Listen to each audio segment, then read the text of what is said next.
can I just say one thing firstly? I love the name Eat, Sleep, Boxing, Repeat. Joey here, Esbr Boxing, in partnership with sharpbetting.co.uk. Conor Mcintosh, another victory for you out there.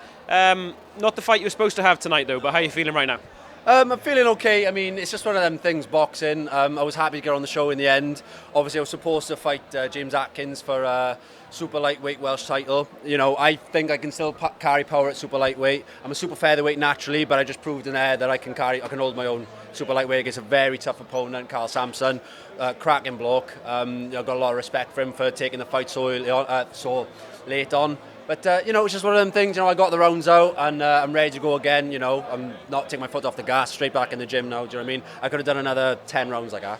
Yeah, well, you were training obviously for more rounds, so is it somewhat hard to tone yourself down for a 6-rounder? It's one of them things, mate, you know, I mean, I thought I was... It's difficult to explain, like, you gear yourself up so much for, you know, a life and death fight, because that's how I've always left everything in there. And with someone who doesn't want to engage as much, like Carl, it is hard to look good. It's hard to look good, but I felt like, you know, I got the rounds out, you know, worked on a few things, listened well, you know, didn't take any damage, and I'm ready to go again. I don't want to put words in your mouth, but there was talk online about James Atkins not being available for the fight, and some people touted that maybe they weren't sure if it was an injury or legitimate. You know, what's your take on the situation? Mate, at the end of the day, I'm not going to kick someone while they're down. I mean, injuries happen in boxing. I've had injuries myself, you know, leading up to fights and stuff. Depending on the injury, I mean, you can get through it and just go in for it, you know. I mean, it'd take a lot for me to pull out of a fight. I've never pulled out of a fight in my life, and I don't think I ever will either, so... Enzo's giving it the beans now. I know, sorry, mate. Enzo's stirring it up behind us here. Always, as per, it's just always. But yeah. Safe to say you were confident though going into the Atkins fight. You were healthy. You'd made weight. You were confident you were coming out with a win. Oh yeah, 100%. Oh, I was winning. Yeah. Does it make it that much more disappointing then that it's a title that might have passed you by, because opportunities unfortunately in regional boxing like Welsh titles don't always come around? I mean, look, to be a 2-weight Welsh champion, that would have been nice. Do you know what I mean? Like, I'm not a super lightweight, you know, I'm a super featherweight, but I reckon I'd have won that fight at super lightweight regardless. You know, that would have been the 3rd weight that I've actually fought for a Welsh title at. I boxed super feather, lightweight. Boxed Rashid at lightweight. One of the best fights I've ever been involved in. You know, I think it gave me a lot of credit, because a lot of people thought I'd never get through that. If he wants to come in the interview, he can. It's, you know, it's free for all at the minute, I think. Gonna do, yeah, get them all in.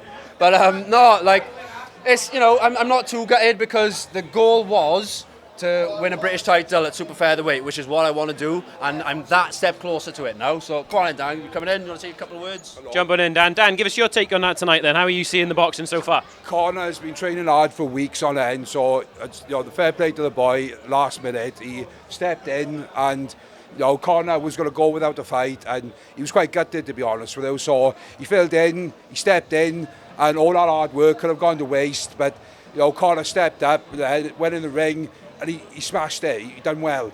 He'd been training hard for weeks on end, months. And he's done really well. Yeah, I never take my foot off the gas. I'm always in the gym. I look at it this way, right? I don't believe in training camps. I believe your whole career should be a training camp. I got 2-3 years left in me, and I'm just going to give it my all, give it everything, and then I'm going to relax. Conor Mcintosh was aiming for a 2-weight Welsh title, super lightweight and super featherweight. Obviously that didn't go ahead, so, but who knows what for the future? Exactly, mate. Exactly. Absolutely. And one more quick question for you before you go. Talk us through the belt, because I know this isn't just a replica you're carrying around for fun. What's the story with the belt? Well, basically, I travel all the boxing gyms. Enzo Macarinelli is my coach, and I train with Joe Calzaghe Jr., I train with Rhys Edwards. I go all over the South Wales area, and I get boxing memorabilia for charity. So Enzo is the highest weight class that have ever come out of Wales with a world title. He's trained with Joe Calzaghe, Gavin the Rock Rees, Gary Lockett, Bradley Price, and what's the gentleman's name? I'm trying to think the one in Australia now. There's a few that they moved away, but all these boxing memorabilia is for charity. Now Joe Calzaghe, he knows he only signs belts for me for charity. So as you can see, now this is a really rare one at WBC. There's a video of me on Facebook, but basically, Lauren Price, this is the first belt she has ever signed, right, in ever. And she came up the house the other day with the girls, with Becky and Carly, and, well, as you can see, she signed this belt, but that's not even the end of that part, because have a good look at that now, because this is for charity, and people think that I do this, but I want to do this because, I got a lot for, for Lindra. There's a whole variety of that. Now, this morning, Joe Calzaghe signed this, and with the exception of Lauren signing it first ever, this is the first belt in existence. And one of the boys said to me, how much do you want for it, Dad? I said, give me $2,000 and the money goes for charity. So I can't let them go for a little like that because everyone would want them. So here's to hoping that you raise $2,000 and plenty more going forward. Thank you so much.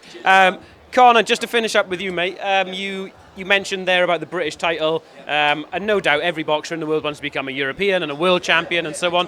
A couple of years ago in the Vale, I said British title is the goal. I know I can win a British title, and that is, I'm not stopping until I do, and I will.